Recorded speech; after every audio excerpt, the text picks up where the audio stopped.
this is my entry into Vinyl Tag 2022. This is the first year I'm doing it. I'm really excited. I'm kind of nervous. But this was started by Rob Walker. I've only watched a couple of these so far. I was waiting to make mine. I've watched Rob Walker's and Richard McCook's. So I might have the same answers as some other people. I'm not sure. But anyway, yeah. 20 questions. I don't have answers to all of these, so I'm going to add a couple records in certain places to make up for it. So yeah. Number one, a 2022 release. I didn't buy any newly released music this year. But I'll show a reissue, and I'll show something from 2021 that I picked up in 2022. So the reissue is Static Age by the Misfits. I think the only other time this was issued on vinyl was like maybe the late 90s. That's the only pressing I've seen in the wild with this. And it was kind of pricey. These are we're kind of getting up there. So I'm really happy this was reissued, because I think this is better than Walk Among Us. And then the other one I'm going to show is Chubby and the Gang. This is really good, kind of British punk. This is kind of more akin to the earlier kind of style of Damned punk with a little bit of pub rockiness in it. This is, all the songs are good on this, but I think my favorite song is I Hate the Radio, which is kind of pub rocky, kind of maybe a little Elvis. No, that isn't a good explanation. Anyway, this is really good. I don't really see many people talking about this band. They have 2 albums out now, and I have both of them, and they're really good. And I think this was on orange vinyl, for all of you who like colored vinyl. So yeah, and I like that label a lot. The last band you saw live. The last artist I saw live was Girl Trouble. They're a local band. I've seen them a few times before, but they did a free public concert in Olympia, Washington, and they were really good. They did a couple songs off this album, a couple songs off some other albums. They did a really great cover of Little Sister. So yeah, Girl Trouble. Their first was their best. This is a band where I don't really think they have a bad album that I've heard, at least. I haven't heard everything of theirs, but this is my favorite by them. So I don't know if this is widely considered their best, but I love this album. Another Kind of Blues by the UK Subs. This is a really, really nice first pressing on blue vinyl, on Gem. And every song is great. It has Stranglehold, Rockers, Tomorrow Girls, CID, I Live in a Car. This is just a great album. Hat Trick. So I have one other album I could have done this with. I was real close with a lot of albums, but I was missing the cassette. I don't have a ton of cassettes. But I'm going to go with Imperial Bedroom by Elvis Costello. This is probably, it's so hard to rank the early Elvis Costello albums because they're so good, but this is really up there for me. I don't dislike any song on this album. One thing that is really interesting that a lot of people don't really talk about is, I think you can see it here, Boy with a Problem. The lyrics were co-written with Chris Difford from Squeeze, which is really cool. And I also have the cassette of this, which I found for real cheap, so that's why I have it. And the Rhino, sorry for the glare, the Rhino CD of this, which has a ton of a whole CD of bonus tracks and demos and like fully finished alternate versions and unreleased version. It's just really, really great album. And I love the cover art. The cover art's by Barney Bubbles, and it's just, I think it's like a snake charmer and a naked person, and it's just a great album, great album and great album cover. The next one is Starts and Ends with the Same Letter, and I picked out Young, Loud, and Snotty by the Dead Boys. And this was the recent not recent. I think this was reissued for, was it Record Store Day 2021, the first drop, maybe? But this is just a really, really good early punk album. This is, I think they're from Ohio, I think Cleveland. I don't know how accurate this is, but I read a story that they got in a fist fight with Devo, which is pretty cool. Well, it's not cool they got in a... You know what I'm saying. Most listened to album. My most listened to album is definitely Get Happy by Elvis Costello. This might be my favorite Elvis Costello album. And it's just, every song is amazing. Love for Tender, Opportunity, Imposter, Secondary Modern, King Horse. I mean, I'd just be listing off all the songs. But my absolute favorites are Love for Tender, Opportunity, The Imposter, King Horse, Man Called Uncle, and his cover of I Can't Stand Up for Falling Down, and his cover of I Stand Accused. And this is just really good. I have about 4 different pressings of this. This is an American promo pressing.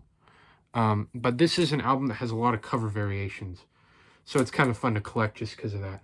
And I think early pressings of the British version has some sort of insert, which I'd really like to get, but it's kind of hard to find British pressings of Elvis Costello albums over here. Most listened to artist. According to Spotify, Devo is my most listened to artist. Sorry for the glare. I'm showing so many records, I don't want to take them all out. This album is just so good. This is another album where every single song I love, and it comes with the single of Working in a Coal Mine. My copy also has the poster with it, but it's hidden behind the sleeve. It's just such a good album. Through Being Cool, Race of Doom. I love Race of Doom. Jerking Back and Forth, it's one of my all-time favorite Devo songs. This is just a really good album. All Devo is good. I don't think they have Smooth Noodle Maps, I'm not a huge fan of. Anyway, Australian artist, I don't have. I have Australian artists on CD. I have a Radio Birdman CD and a couple Saints CDs, but I don't have anything on vinyl. Purchase someone would be surprised you bought. I saw Cosmic Brian show this on his channel, and I found it. They were having a sale at my local store where, they normally have a $5 bin, and it was 2 for $5. And this was in there, so I thought I'd pick it up. Vanilla Fudge. I guess you'd call this psych. I don't know much about psychedelic rock, but this was pretty good. This didn't really stick with me. I'm gonna have to listen to it again, but I did enjoy it while I was listening to it. So yeah. Artist you're complete on. I'm not complete on any artist fully, but probably the artist I have the most records by, except for Elvis Costello, but I don't want to touch... excuse me. I don't want to show too much Elvis Costello, is Elton John. And I have everything by Elton John between 69 and 89. So that's from Empty Sky to Sleeping with Past. And I think these are two... I think these are two really good albums. Well, they're good. They're solid albums that don't get enough credit. Empty Sky, the title track is immense. It has the version of Skyline Pigeon with the harpsichord. What else do we have? Western Ford Gateway is really good. I think around this time, the Lady Samantha single was put out, which isn't on this album, but that's really good. This is, it's a little cheesy at times, but it has Sacrifice, which is good. Blue Avenue I like, Durban Deep, Healing Hands, but my favorite song, Stone's Throw from Hurting is good, but the song I really, really like off this album is Club at the End of the Street. It's a great song. An 80s soundtrack. The only 80s soundtrack that I have is this. The soundtrack for Pee-wee's Big Adventure. This is on red vinyl, and the score was done by Danny Elfman from Oingo Boingo, and it's just fun. So it sounds. I mean, it is a Tim Burton movie, so it sounds real. Scores real Danny Elfman-y, real Tim Burton-y. So yeah. Died in 2022. I'm gonna go with I don't know if someone's already taken this, probably. Terry Hall from the Specials. This is the only record I have with the Specials on it. I saw at a record fair, someone had a American pressing of the first Specials album for $30. Okay, we're back. I don't know what that was about. For someone who passed away in 2022, I went with Terry Hall from the Specials. There was a Specials, first American pressing of the first Specials record, and it was a promo, and they had it for $30, and it was in nice condition, and I really, really, really regret not buying it. I should have bought that. A disappointment. Continuing with the Misfits, Static Age demos and outtakes. This is cool to have, but it sounds so terrible. It's so low quality. I'm on the fence about even keeping this. I mean, I just can't listen to it. Non-vinyl. Okay, I'm gonna need to do a cut, so hold on. It's so big I don't know if it'll even fit in frame, but for non-vinyl, I have this really cool big Devo poster, and this came with I believe British pressings on Virgin of Are We Not Men, and there's two.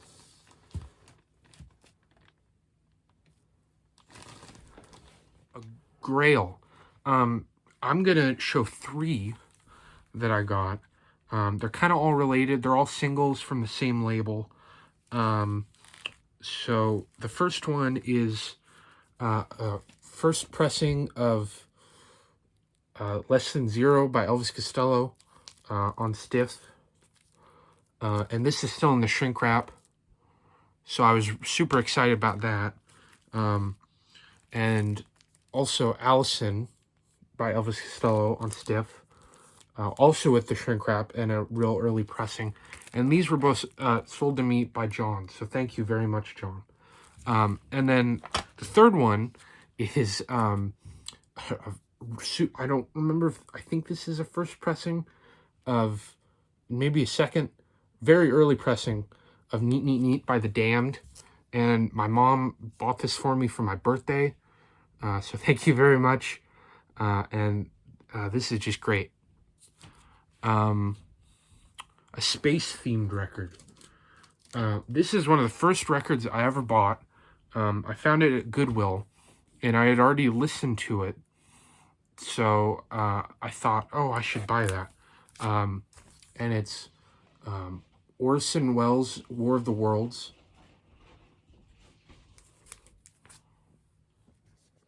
The next one is a space-themed record, and this is one of the first records I bought, and it was at Goodwill, and I had already listened to this on YouTube, and I just thought it was really cool. I don't listen to this often, but it's just kind of neat to have. So yeah. 19 is VCLT. I've never received any, so I'm going to show a gift. Pam, my friend Pam, my mom's friend Pam gave me this, so thank you very much, Pam. This was out of her collection, and this is a promo 12-inch of Devo's Jerking Back and Forth, backed with Going Under and Through Being Cool. And this is a promo copy, not for sale. And this is just really, really cool to have. Hey, sorry for all the weird cuts. My phone keeps running out of storage. I completely missed 3-album run, which was number 12. This technically isn't a 3-album run. It's 2 albums and an EP, but the EP's pretty long, so I'm just gonna show them. The first 3, or I guess first 2 B-52's albums, and the Mesopotamia EP, self-titled, Wild Planet, and Mesopotamia. These are all really good. This is definitely my favorite out of all of them. And this one's kind of interesting because I'm pretty sure, produced by David Byrne. And I really don't like the Talking Heads very much, but I just think that's kind of interesting. And then I think the last one is an album from 1973. There's a lot of albums I would have liked to show that I don't own. Raw Power, the first Dolls album, New York Dolls album. So I'm going to show this. Don't Shoot Me, I'm Only the Piano Player. I thought it'd be better to show this than Goodbye Yellow Brick Road, because that's been showed a lot. Daniel, Teacher I Need You, Elderberry Wine, I really like. Have Mercy on a Criminal, Teenage Idol, I mean, obviously Crocodile Rock, High Flying Bird, which is really good. It's a gatefold, and mine, I think there's reissues from the late 70s and 80s that don't have this booklet, but mine has this really nice, and I've seen pressings where this booklet is stapled into the record, and some where it's just like kind of floating in there. So I'm not sure if what that means, but it's kind of interesting. Ooh. I'll show the last page. Yeah. Okay, so that's it. Thank you. Bye.